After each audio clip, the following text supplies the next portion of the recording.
Hi, it's HardReset, and today I'll show you how to fix battery drain problem on Realme 11 Pro Plus.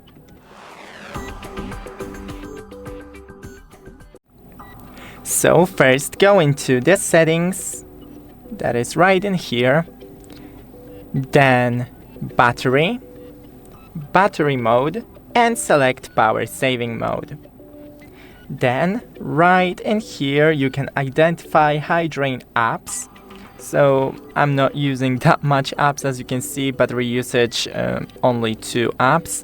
But if some of your application uses much power, then maybe consider using it less.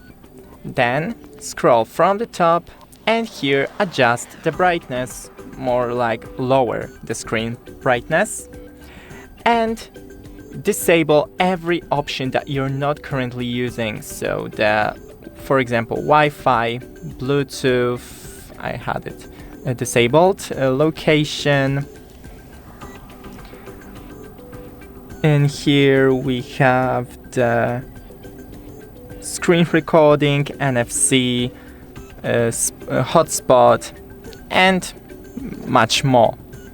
Thanks for watching, don't forget to leave a like and see you in the next one.